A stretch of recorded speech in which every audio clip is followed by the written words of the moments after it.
Why wait to see if you'll get something you like this Valentine's Day when you can go to BlueNile.com and find something you'll love? Whether you're looking to treat yourself to a little winter sparkle or show a galentine how much you appreciate them, Blue Nile offers a wide selection of high-quality designs, expert guidance, and free 30-day returns for the ultimate peace of mind. You can even design your own jewelry. Right now, save up to 50% at BlueNile.com. That's BlueNile.com. First, the bad news. SAP Business AI won't help you generate cubist versions of your family's holiday photos. But it will help you understand which supplier is best to help you roll out your plant-based packaging in Southeast Asia, or identify the training your junior project manager needs to rise up the ranks, and automate repetitive tasks while you focus on big innovations, so you can be ready for the next opportunity. Revolutionary technology, real-world results. That's SAP Business AI.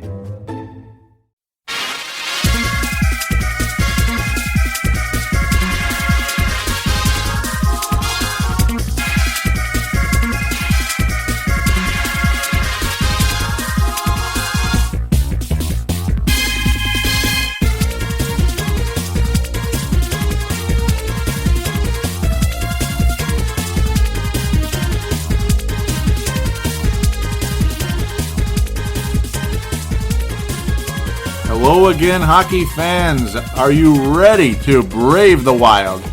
With me, your host, Paladino Joey, or Joey Awydren.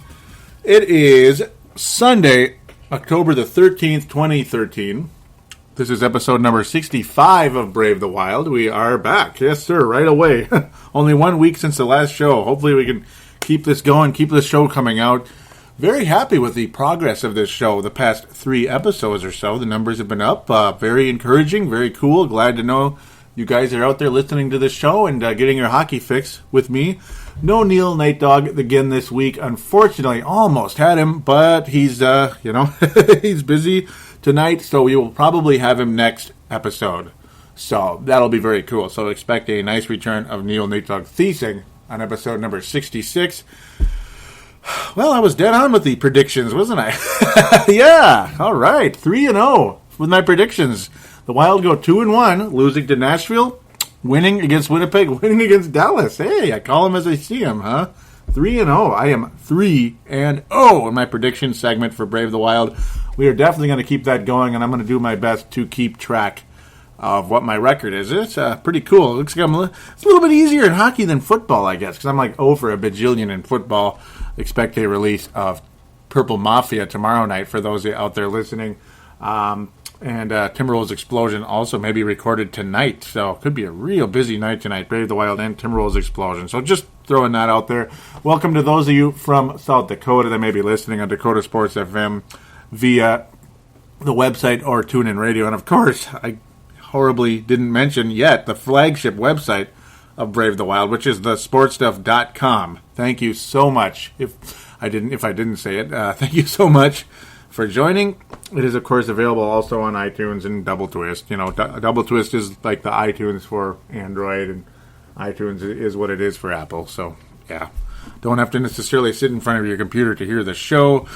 Fun week for the Wild, I guess. Not until the last game, though, against Dallas. A beautiful victory for the Minnesota Wild. Going to hop right into the reviews. Actually, I think, it's a fluent show. Sometimes I like to start with the Facebook. Sometimes I like to start with the with the game reviews. I think I'll start with the Facebook for now. Get that out of the way. Well, I'll kind of try to pair it with the. Forgive me, guys. I'll try to pair it with the game reviews if possible as well. Because, I mean, it's kind of sporadic, the interaction on the page. Of course, for Facebook, simply look up Brave the Wild Minnesota Wild Show in the search bar and click like. That's all you got to do. Very simple indeed. Mostly Mark Carlson, I believe, and I got little tweets from Brent Jacobson last week as well. So we were going to get to that. That was pretty much not long after the previous episode, 64. So as we get this up, Mark Carlson was watching The Wild and the Stars. Got it like that. He also posted, he mentioned on October 8th, he said, yes, that's the most recent one. He's slow to get on board for hockey season. I got to brave my first Wild game tonight. Is Nashville that good? Remember, I'm pretty much a rookie in this sport. I also wonder how possible is it to score with less than a minute to play. Okay, one last thing. Who am I to root for when the Wild play the Jets? My wife's hometown and favorite team, that being Winnipeg, of course. He says, thanks, Joey Awajan, and I will be listening. Mark from Iowa. Yes, and Mark also from, the Iowa Wild. Now you got them to cheer for as well, the top affiliate with the Minnesota Wild. Lots of interaction back and forth. I was basically encouraging him, cheer for the Wild, and he said, I'll do my best. I love Minnesota. She loves Winnipeg. Tessie Martone, hopefully she's listening. Not sure if she is or not. She says, definitely cheer for the Winnipeg Jets, Mark. So a lot of back and forth right there. Watching it on TV. Lots of back and forth. It's interesting stuff. Let them have their conversation as is there. Can't read too much on that. There's an interesting one. Mark Wilson posting also, hello, Mr. Harper, Canadian Prime Minister. So glad you called. What can I do for you? What? You lost some Jets in Minnesota? Oh, your Winnipeg Jets went to Minnesota and were shot down. Sorry about that. Things can happen in wild country. It's a picture of Barack Obama on a phone. Of course, President Barack Obama on a phone. He's imagining Obama's talking to the Canadian Prime Minister. Interesting there. Yep. So that was cool. He was also, I'll get to the Stars interaction later. That's the final post on the Facebook. I'd like to get to the Twitter here very shortly. Usually I keep the fan interaction at the end of the show, but on this one, I think sometimes I'll go early just to get it done because I don't like to forget, and I feel awful forgetting, It's just, it's not cool. So very briefly here, Brent Jacobson at Brent for Liberty. No underscore or anything, all one word. Brent and the number 4 Liberty. It says, Flyers just fired their coach, making Chip Kelly the longest tenured coach in Philly. Yeah, because the Philadelphia Phillies fired their baseball manager as well. Manuel, that was pretty crazy. Charlie Manuel, excuse me, I was blanking there. That was a bit crazy. Of course, Minnesota Twins ties there. He says, I wonder if Yeo's seat is feeling hot. Gotta love the Dumba 55 reference. Of course, yeah, that was, it looks like it's spelling, forgive me, those of you, this is a family show. But, yes, hopefully you're not annoyed by this, but it basically spells out, when you have Dumba and 55 together on the locker, it looks like it's saying dumb ass. Because it's like 2 S's. That's what the 5s look like. So apologize for that. But, at Brave the Wild is the Twitter account. Do give that a follow. Would like to get some more tweets from you. Also, one final way to get on the show, of course, this is with your actual voice, is the voicemail, the call-in line, 209-736-7877. 209-736-7877. It is a voicemail. Do treat it as such. Mention what you're calling into, which is, of course, Brave the Wild. Sebastian Balls, where are you, buddy? Shout out to you. He was a bit quiet for a little while at Purple Mafia. That's where he was most known for, but he gave us our call-in. He gave us a call-in last year. I'd like to hear from him again on Brave the Wild. Would be appreciated. Yes, sir. Talk some hockey. They're doing better now, finally, after a crummy start. So Tuesday, October the 8th, the Wild head to Nashville. Oh, goody, a game I picked the Wild to not win. And, of course, they did not. It's just, it was exactly about what I expected. A not very particularly high-scoring game, but not a fun game either. The Wild struggling to score yet again at this point in time. Seems like just 2 goals every night. 2 goals. The Wild just get 2 goals, maybe 1. That was kind of the theme until the Dallas Stars game. It's like, thank God. I mean, it's like eventually this Wild, we're going to finally the floodgates were going to open and some of these scorers and scoring chances were going to finally amount to something. Well, they didn't in Nashville on Tuesday the 8th. But you thought early, man, only 4 minutes in the game, Wild already score. Yeah, the power play is doing great. That's a good sign. Both of the Wild's goals in this game, by the way, power plays. Yes, sir. Zach Parise and Jared Spurgeon. And that third line, yes, there was a bit of a flipping job going on, too, after it took place after the Winnipeg game, I believe. It doesn't matter exactly when at times, but actually, no, it was after the Nashville game. There was a little switcheroo going on. But here, the line stayed the same. for the Minnesota Wild going into Nashville. Zach Parise scoring his third goal of the season. Koivu and Suter getting assists in that one. So Koivu has been getting points along the way, but a lot of ways he's been fairly invisible.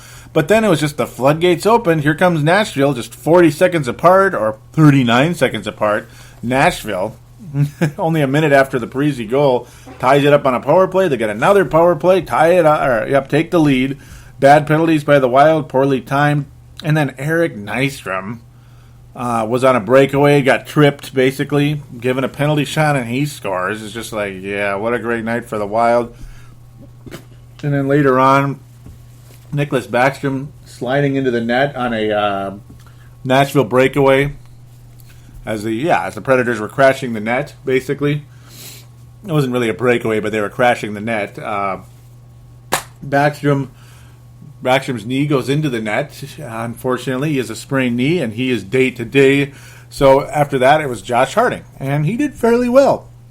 But unfortunately, outside of Jared Spurgeon's goal, which actually was before the injury, Jared Spurgeon's power play goal, assisted by Niederreiter and Mikael Granlund's third assist on the year. So, Granlund's been stronger than the credit I've been giving him and credit that some other people have been giving him. He is better than last year. He's not way better than last year. That might be where some people are a little bit hard on him still, but he is better. He seems more involved. He seems more focused. He seems a lot less intimidated than last year. Still not exactly a guy that's out there, setting the world on fire or anything, but he is more engaged out there than he was last year. It seemed like last year he was intimidated, scared, weak, all that stuff. But okay, he's been okay. Mikael Granlund at least belongs on this roster now, and he's doing well, actually. He's doing at least okay. Niederreiter had an extremely strong week, folks, and he was solid in this game as well, but he gets better as the week progresses. He's showing some signs. Niederreiter, it's like, why did this guy only get 2 points in 50 games with the Islanders? What the hell were they doing over there? Yeah, they had him on the fourth line on a bad team. Well, actually, it wasn't that bad of a team, but that was it was bad 2 years ago when he got that 2 points. He was pretty much in the AHL last year, where he did well, by the way. But Niederreiter struggled in the NHL until he got to Minnesota. Off to a strong start this year. Very much off to a strong start. He is absolutely a Mike Modano Award candidate going as we near the mid to later point of the show. So yeah, we will get into the Iowa Wild, of course, later on in the second segment and the predictions and all that. That's what the second segment will be, by the way, just so you know. It was just a typical Wild dump and chase type of game. Not that fun to watch, really, at all. It was that third period was really lame. It was just another one of those kind of games where you just why can't we finish? We just can't finish, can we? Heatley was about what you expect. Kind of just he gets some chances, but he doesn't really do all that much with them. He can drive you absolutely up the wall. Harding was strong though. He stopped 19 of 20 shots. So yeah, the second goal was actually scored, or third goal was actually scored on Harding. But still, it's just saying, Nicholas Backstrom, he struggled a bit.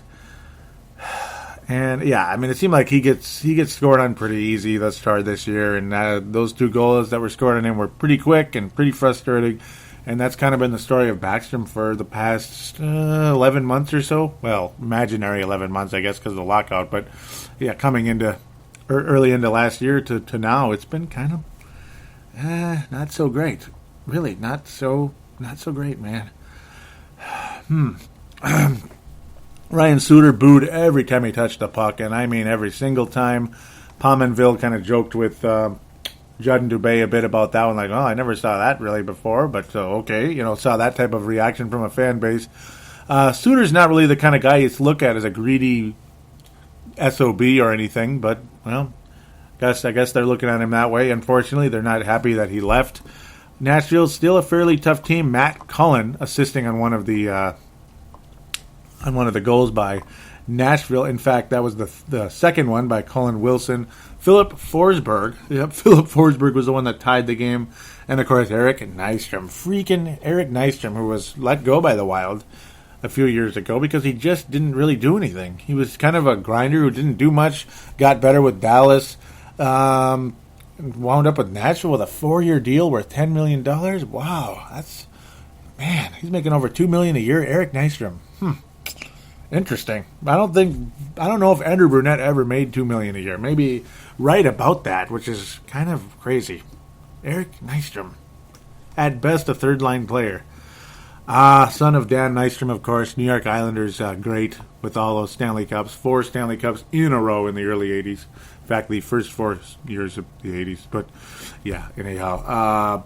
The Nashville game, definitely not the highlight of the week for the Minnesota Wild in any way, shape, or form.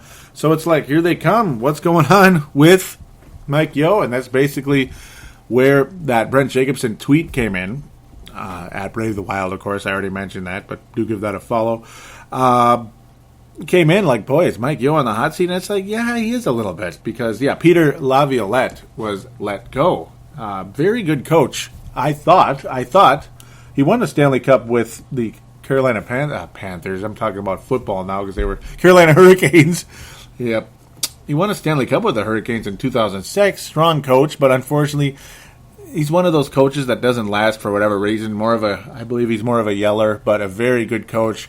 But those kind of coaches tend to wear out their welcome over the course of time. The Philadelphia management was saying that it was the worst. The Philadelphia owner, I believe, Flyers owner, was saying that it was the worst training camp he's ever seen. What that means, what was lacking, okay, very interesting there. Did the players just quit on the guy because they're sick of him? I don't know. I guess Peter Laviolette, of course, was a candidate for the Minnesota Wild's coaching job when Todd Richards was hired. I remember Laviolette and Craig McTavish and, of course, Todd Richards were the 3 candidates, though it seemed like Richards was like Fletcher's guy going in. Of course, the second time around, it looked like Craig McTavish the whole time, but then this Mike Yeo guy doesn't seem to be going away, and then he ended up getting it. Mike Tippett, I believe, was another. Dave Tippett, what am I talking about? Dave Tippett was another option who ended up going to Phoenix and having a lot of success over there. Mike Tippett. I'm thinking about Mike Yeo. Apologize. But, yeah, Peter Laviolette fired. That was pretty quick. So, speaking of coaches getting fired, Mike Yeo is not fired, and the Wild won against the Winnipeg Jets on Thursday, October the 10th, 2-1. Another grinded out game for the Minnesota Wild. Another classic. Here it is. This is a classic Josh Harding game, but the one major difference in this game versus many other Josh Harding type of games were, well, at least it was at home for once, and also the Wild did not allow many shots from the Winnipeg Jets. They smothered the Winnipeg Jets in this game. Usually, when Josh Harding's in the game, the final score is 2-1 or something like that, and Harding faces like 40 shots and the Wild lose or something, 2-1. But it was an anti-classic Josh Harding game. The Wild win 2-1, and, well, they didn't pepper the Winnipeg goalie. They got 30 shots on goal. The Wild gave up 15 shots, Harding only had to make 14 saves, but, hey, 93%. We'll take it. Save percentage, of course. Pavelec, who also had a 93% save percentage, facing 30 shots from the Wild. Of course, 2 goals allowed. Kind of funny there when you think about that. But very smothering defense by the Wild. Strong game by the Wild on the defensive side. Matt Cook, though, assisting on both goals. The third line, very, very, very strong in this game. Torrey Mitchell has been on the third line of late due to the injury situation with Coyle. There's been a lot of shuffling.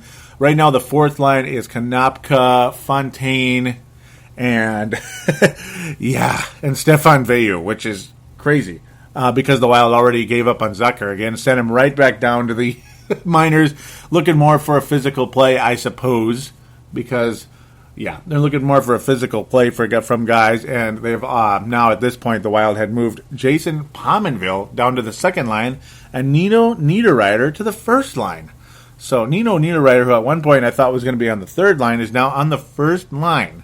So a lot like last year, you have a physical guy with scoring ability like Charlie Coyle on the first line at the winger position. Now you have Nino Niederreiter there. Pominville down to the second line. with Heatley and Granlund, yes. And then the third line, of course, Braziak, Mitchell, and Cook.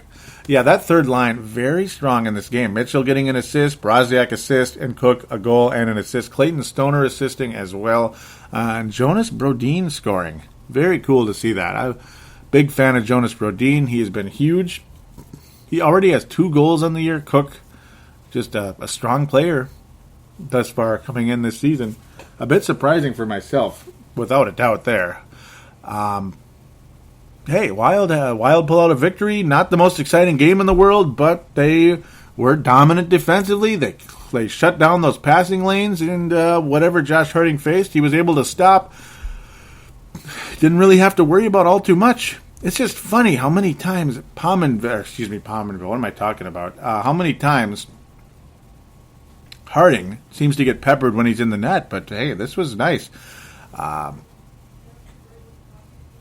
Keith Ballard also, no, not Keith Ballard. Yeah, he was a +1. I'm looking at looking at something incorrectly here. I apologize, but just a strong game by the third line, especially. Ballard was all right, but it made a few mistakes in this game at times. Veilleux, of course, I cannot believe Stefan Veilleux is back on the Wild again. It is just so weird. He was in the Wild system for a while, then got called up, and he just seemed to hang on to that third line. Third, and then eventually fourth, and third, fourth, blah, blah, blah, line forever. Eventually was let go as a free agent to Tampa Bay, wound up with New Jersey, got traded back to the Wild, of all things, in the Zidlicki trade. It was just pretty funny. And then, of course, sent down and brought back up at times last year, and now here he is again. Amazing how Stefan Veilleux, he's been on and off this team over the course of about 10 years, and it's crazy and kind of cool in a way, but really the kind of guy you're not going to get any scoring from him. But it's just kind of cool, I guess, because it's like a shade from the past, I suppose, blast from the past from him.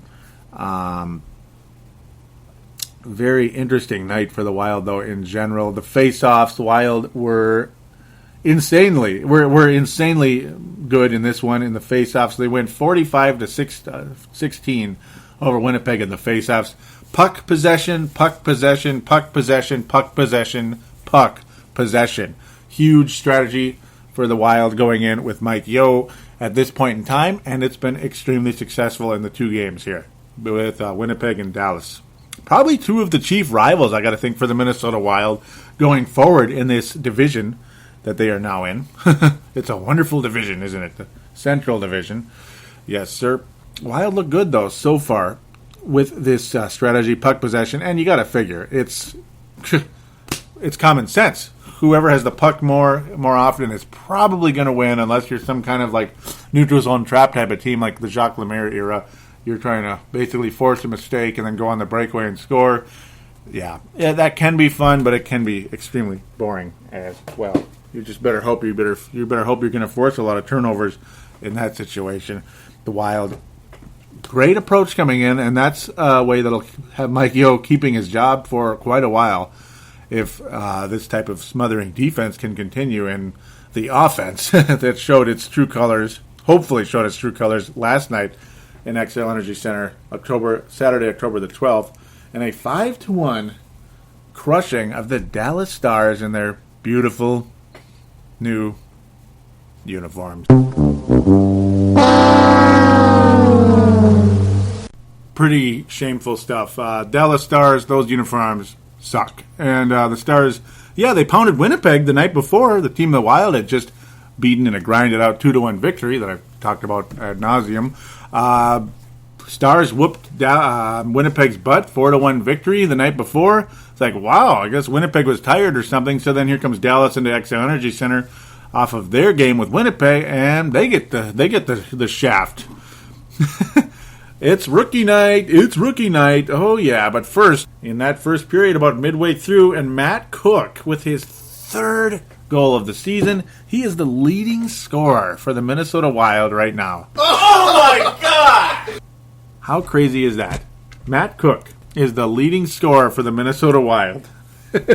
Early on. I am a bit stunned by that. But, hey, more power to him. We appreciate it. Very, very cool indeed. But then it becomes rookie night as Matt Dumba, scores his first goal of the season on a nifty pass by Danny Heatley. Of course, first given from Brodin to Heatley. Very nice pass. Slid it over to Matthew Dumba. Kind of cross-ice pass. Kind of centering, but cross-ice, you could call it.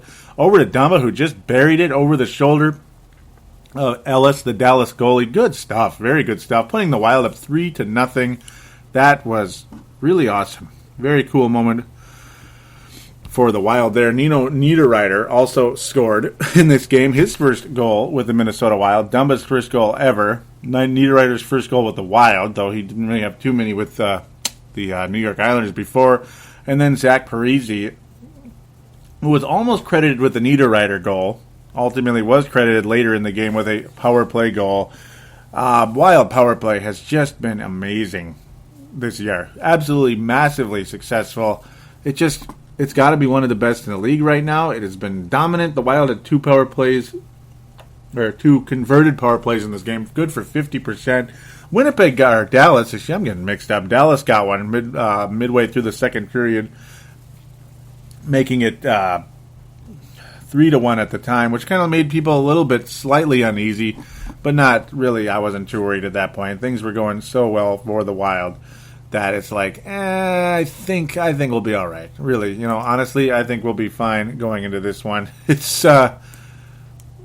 was a strong night by the Wild. It was a lot of fun. I don't know how you couldn't enjoy a game like that.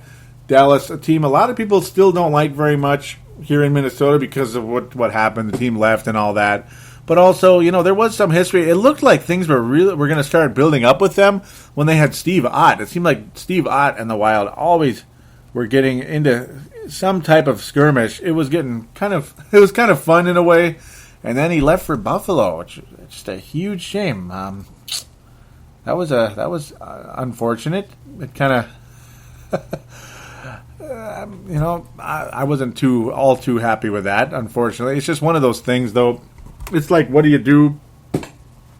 If he's going to leave, he's going to leave, I guess. But I don't know. The Wild could have had a really nice rivalry, I think, with the Dallas Stars if Steve Ott hung around. But again, like I said, this free agency is what it is.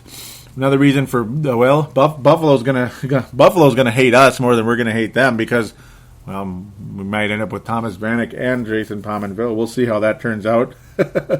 Just had to throw that in. I'm gonna probably throw it in passing here and there on each show. Thomas Vanek, possibility still continues that he will wind up in Minnesota at some point, probably in the summertime. But Justin Fontaine. There we go. Excuse me, Justin Fontaine scores 12 minutes into the game on a turnover. 12 seconds into the game on the turnover. 12 seconds, not minutes. A turnover. Matt Cook assisting. Matt Cook got the intercepted the pass and zunged it over to Justin Fontaine, who kind of wrapped it, I guess. Kind of hard to, well, not really too hard. Kind of backhanded it. Yes, backhanded it. Right past Dallas. Kind of a softie a little bit, but hey, I'm sure Fontaine will take it. A little bit of a softie. But yeah, Matt Cook, another assist on that. The third line again, showing what they're made of. Very, very strong play of late. Ever since the strategy has changed a bit with Mr. Mike Yeo, I'm really liking the new strategy. It's 2-0 so far. Like I said, Niederreiter's first goal. Also, Koivu assisting on that. Spurgeon assisting on that one. Matt Cook's goal was a wraparound goal, not a turnover. And that was a nice play. Got it like that. Kind of, it's rare. The wraparound, it almost never works, but when it does, it's kind of a highlight. And it was pretty good. It was a good goal. We'll take it. Thank goodness. Zach Parise later on kind of wrapping things up with that fifth goal, though, putting the game on ice in a lot of ways. We'll take it. We're happy. Dallas was pretty much a non-factor thereon, and that's okay with us. Strong game overall by the Wild. Nobody was supremely dominant in the game, necessarily, though Parise does tend to get lots of shots on goal and such. But hey, again, good stuff. We'll take it anytime. Great game by the Wild. Lots of positivity overall throughout this week. The Nashville game was a bit frustrating, and those two quick goals were really frustrating. You go from a 1-0 lead to down 2-1, just like that on the road. That's backbreaking, and unfortunately, it was what it was. It was a loss, and that's what's going to happen generally in that type of situation. So before we call it a segment here, we got to give the weekly awards and demerits and such. First, though, we start off with a couple of positives and a couple of negatives about this past week. Well, a couple of positives. Well, there's a lot of positive stuff. Very cool to see. Matt Cook, I think, was all over the place. He played very, very well throughout this week. The third line in general, though, I think is one of the main positive things this week. They really stepped it up. It was like a whole deal of, it's got to be somebody besides the first line that needs to step it up here. I mean, you can't be just hoping that Parise scores like every chance he gets. And hopefully Pominville starts scoring and such. We need a little bit more going on here besides just the first line and maybe an occasional goal by a Brodin or Suter. We need a little more out of you guys, second and third line and such. And then bada bing, bada boom, the third line was the line of the week without a doubt. So that's one major positive. The other is the defensive strategy, the puck possession approach by Mike Yeo. Huge positive. It's going strong, and just I guess hope for the best that this continues. I mean, obviously, it's common sense. Whoever controls the puck and all that such is more likely to win the game. You have to execute it more than just talk about it, and hopefully the execution continues. So that's two major positives. Two negatives, of course, the softies given up by Nicholas Backstrom. Those are very frustrating. And just the overall inability to finish at times in the Nashville game and the Winnipeg game. It's like, my goodness, are we going to ever score? It got a bit frustrating. Luckily, that changed later on. But still, it was kind of like, boy, it's just like last year, man. Losing to Nashville the way we did real early and the same quotes after the games.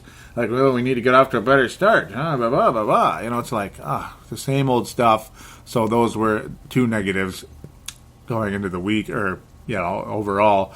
So the award and demerit, the Mike Modano Award, gonna give it to... it's tougher right now. I mean, nobody really stood out more than anybody else in general, but it's I'm gonna give it to Matt Cook. Matt Cook, yeah, isn't that crazy? I'm giving it to Matt Cook. He had a really good week. He was all over the place on the ice. He was assisting, he was scoring, and they were legit goals. They weren't like the first one where he soccer kicked it in, the opening goal of the season. But whatever, we'll just let that pass, I guess. We didn't win that game anyway against LA, but at least we got a point out of it. Matt Cook, though. Mike Modano Award for Matt Cook. Can you believe I'm giving an award to that guy? The guy that, what he used to be in this league, hopefully he won't be again, that cheap shot king. The James Shepard Memorial for the week. It's, I guess I'm going to have to give it to Nicholas Backstrom for those... those softy goals he gave up in such a short amount of time. It really did not help this team. But overall, there really wasn't a lot of negatives, though. I mean, it's like another thing. It's like Backstrom's hurt again. Oh, goody. So I guess we're going to give the James Shepard to him for those softies that he gave up real early. It put the team behind the 8 ball and ended up costing this team that game in Nashville, without a doubt. It was a huge frustration. So those are the weekly award and demerit for the Minnesota Wild and all that good stuff. So with that, we are going to take a quick break. We're going to preview the next week, hopefully as successful as I was last time. And hopefully it's successful in the win-loss column for the Minnesota Wild as well. Hopefully we can have some more 2-1 type of weeks. You can't expect 3-0 all the time, but 2-1, hey man, that'd be great. You keep that up, you have a hell of a record in no time. So, and yes, a very brief check-in on the Iowa Wild after that. They've only played one game, and we'll just get to that very briefly. We'll be right back right after this.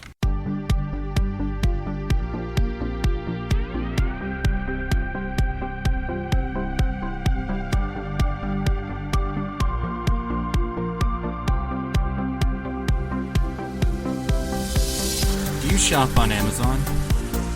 Did you know that you can support this podcast just by doing your normal shopping on Amazon? It's really easy to do. Just go to thesportstuff.com and click on one of the many Amazon Pictures. Do your normal shopping, and Amazon sees that we referred you, and they give us a percentage. We'd like to thank you in advance for supporting thesportstuff.com, and please use our Amazon link. Now enjoy the rest of the show. We are going round.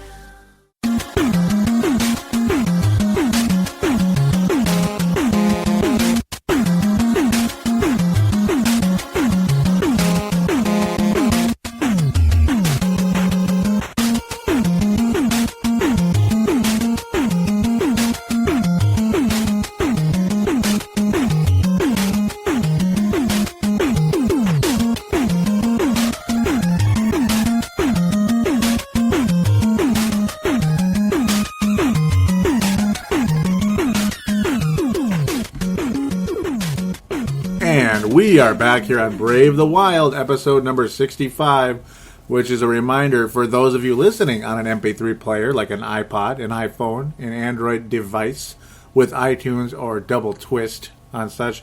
You can also catch us on BlackBerry phones, I'm sure, as well. Simply search in the store. And also on Windows Phone, you can definitely search in the store and find Brave the Wild right away that way. All right, well, prediction segment. Yes, prediction segment. I should have some type of soundbite for that, but yeah, isn't that cool though? Things should be looking up and up for the Minnesota Wild, or so we'd like to hope, as we head to Buffalo Monday, October the 14th, tomorrow night. The Wild head to Buffalo, then a back-to-back in Toronto. Okay, so I'd like to think things are up and up, but this is not the easiest schedule in the world, so we're going east now. And at Tampa Bay on Thursday, October the 17th, and Saturday, the 19th, at Florida. So, very busy week. So, it should be 4 games on next episode. Unfortunately, all road games. So, yeah, this is going to be an interesting test. Very interesting test. The Wild are 2-1 at home so far this year. Actually, no, we are 2-2 at home this year. And 0-1 on the road. Only one road game so far for the Wild this year. Very frustrating that we lost 2 home games to Anaheim and LA, but we seem to always lose to them, home or away. Yeah, that sucks. But yeah, all road games here. The Wild head out east, and then 2 more games. Then the Wild do come home against Nashville and Carolina next week. And then head to Chicago Saturday. But yeah, that'll be the next preview. The Wild in Buffalo. That's going to be an interesting one. I do think the Wild win in Buffalo. I like the Wild's chances in that one. Buffalo is a bit, they've lost a lot of pieces over the years. We'll get a little sneak peek at Thomas Vanek. Hopefully Pominville doesn't get booed. I mean, they traded him, so that'd be kind of mean.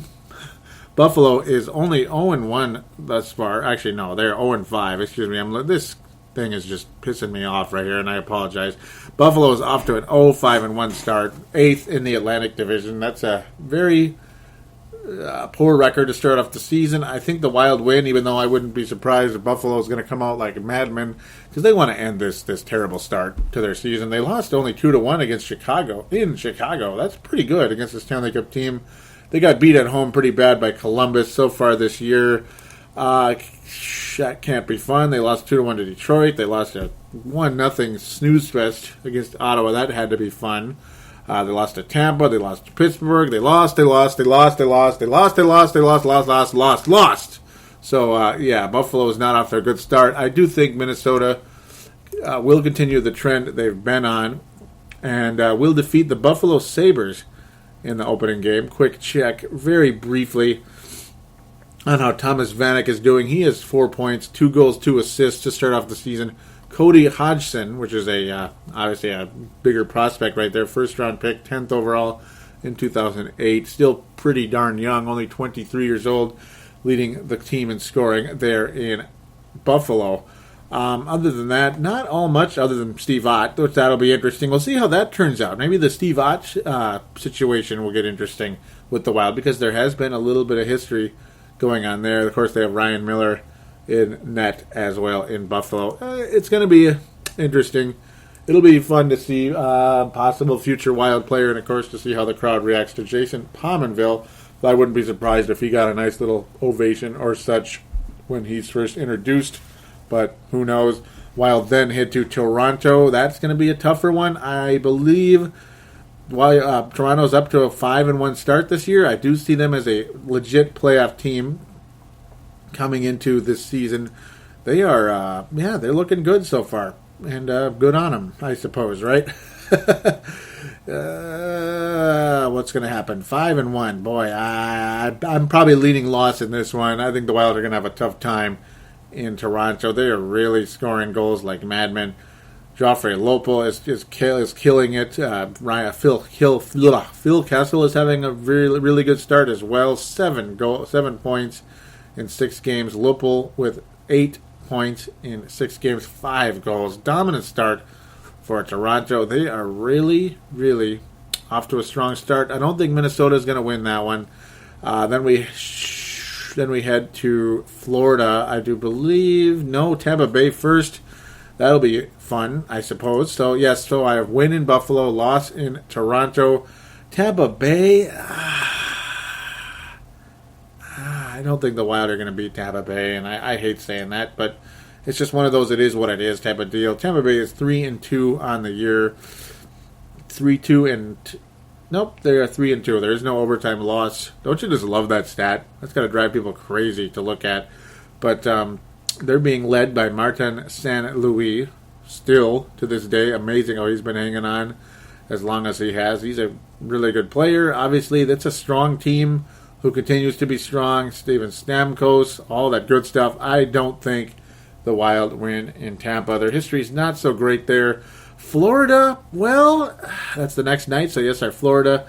Wild haven't had really good history in Florida in general in the past, but I do see the Florida Panthers as a winnable game. I'm going to go Minnesota in this one. It's going to be kind of a 500-ish type of week, I think. Minnesota, I think the Wild will pull it out in Florida in like a 3-2 type of game. Toronto, I think it'll be like 4-2 loss, something like that. I hope not, but who knows. I think the Wild can and will beat Buffalo, something like 3-1 in my humble opinion. Should be a nice game for Minnesota. 3-1, 4-1 over Buffalo. I think we play well in Buffalo. I remember the North Stars always used to, but that's can't really go on that. That's just slightly a long time ago, and of course it's completely different players and all that good stuff. Yeah, not even the same team. But Panthers, they just They in the past had a good history defensively. Tim Thomas off to a terrible start this year. Jacob Markenstrom, that's of course Tim Thomas, a goalie. Markenstrom, the other goalie. He's not faring too well either. Neither one of them has a save percentage in the 90s. That's not good at all. They do have a little bit of scoring, though. A little bit. Thomas Fleischerman, Barkov, and Brad Boyes. Brian Campbell, the defenseman, always been a strong player. He's got 4 assists so far in only 5 games. So he's off to a strong start. But really, in the grand scheme of things, I just see this as, this is going to be a higher scoring game. I think the Wild get like 4 goals, 4-2 Minnesota in Florida. They will get at least 4 goals, I think, against the Panthers. Not impressed with their goalie situation. So watch the Florida Panthers just shut out the Wild. Just watch. It'll be a shutout. That would figure, wouldn't it? That would piss me off, man. But yeah, so that would put the Wild right at 500. Win in Buffalo, loss to Toronto, loss to Tampa, win in Florida. We'll see if I can keep that up, which would have the Wild, unfortunately, at a record of 4-3-2. Hopefully we can stay away from that overtime loss crap, unless it's like we save ourselves with a last-second goal going into the third period. But, yeah, really, if you want a last-second goal going into the third period, you hope you can pull out a victory at that point because you got a little momentum on your side. But, that's where I stand right now. The Wild hopefully will have at least 4 wins coming into next week. That would be a nice feeling. That's my predictions going in. One last time. Win in Buffalo, loss in Toronto, loss Tampa, victory Florida. All road games. So that'll be a fun little test. The Wild have had a pretty good history playing against the Eastern Conference. In fact, we've beaten the Penguins a couple times. So, and even when they were good, not when they just stunk real bad, like was for quite a while there in the earlier half of the 2000s there. So, the Iowa Wild, let's wrap her up with this. They won 1-0 against the Oklahoma City Barons. 1-0. They used to be the Cleveland Barons, by the way.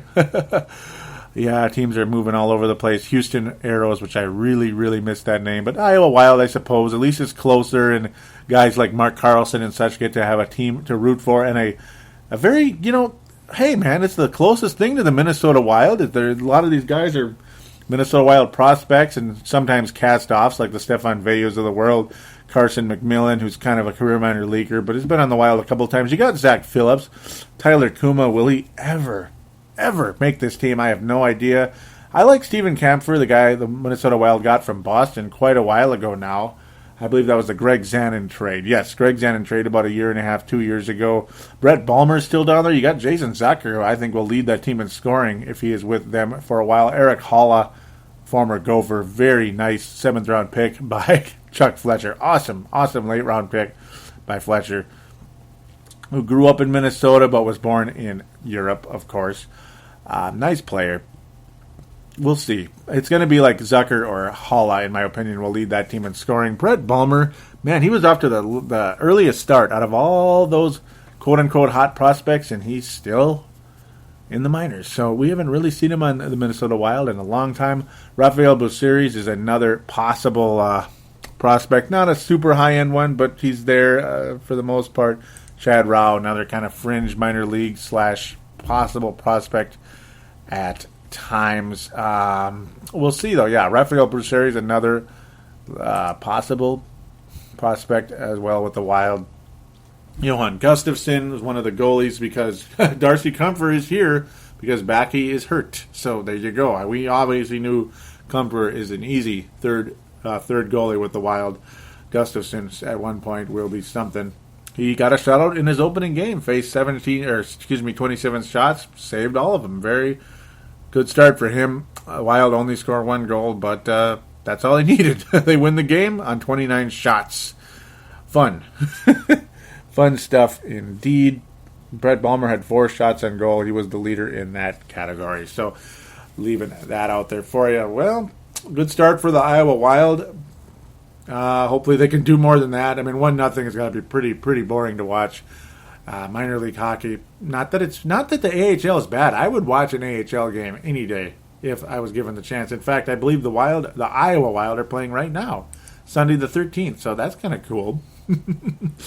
All right, let's wrap it up, guys. I don't know how much you want to hear about the Iowa Wild and AHL. I enjoy it, but maybe you don't, so I'll be respectful of that at this point in time. Feel free to post any of your comments, thoughts of this show on the Facebook page. Type in the search bar, Brave the Wild, and click like if you could, and then comment anything you want. Comment what you like about the show, don't like. Talk about the team, of course, Mike Yeo, God knows who, prospects, current game events like Mark Carlson was talking about a bit on there. In fact, about the Dallas Stars, he talked a bit. Didn't really get into it. I'll very, very briefly check that out a little bit. I mean, yeah, we were just kind of interacting back and forth, goals and such. He was talking about how he watched the Jets game together with his wife, and it got interesting. She didn't like the Christmas colors of the Wild. That's funny. So it's just one of those things. I really enjoy Mark Carlson. Good guy. Loves the Minnesota Vikings. Of course, posting the Purple Mafia page a lot. Here's the one final comment we'll have from him. He says, wow, watching the Wild play the Stars tonight. This Wild team looks so good tonight. I also think there must still be some cold ice between these teams. I'm sure I'm not the only one who misses the North Stars as they were. Oh, God, yeah, I miss the North Stars. And I got to bring back the segment I was trying to debut last year and trying to make it into more of a long-term thing, a show-by-show thing, a North Stars history moment. Kind of went off that. I would like to get back into that, so hopefully I can remember to get that put into the notes for the show. It would be a good idea indeed. So, yes, thanks again for listening, everybody. If you like the show, please rate it on iTunes. Tell us what you like, maybe what you'd like to see improved. Give it a nice rating if you could. Would appreciate it. Always could use some good ratings for the show on iTunes, since that's a way to get other listeners possibly to check this out. Would be greatly appreciated. TheSportsStuff.com. Always thank Dylan Richardson for having Brave the Wild on there. Dakota Sports FM as well. But, of course, TheSportsStuff.com is the flagship website. hey, maybe if you're somebody out there who likes to do, who's a fan of another hockey team out there, like the Calgary Flames, Winnipeg Jets, whoever, and maybe you feel like you're a decent podcaster, maybe you could start a show on thesportstuff.com. Why not? We could use a little more hockey on thesportstuff.com. That would be pretty cool. So thought I'd throw that out there. Thanks again, everybody, for listening. We will be back next week, hopefully with a winning record. Would be awesome as the Wild head east. Take care, everybody.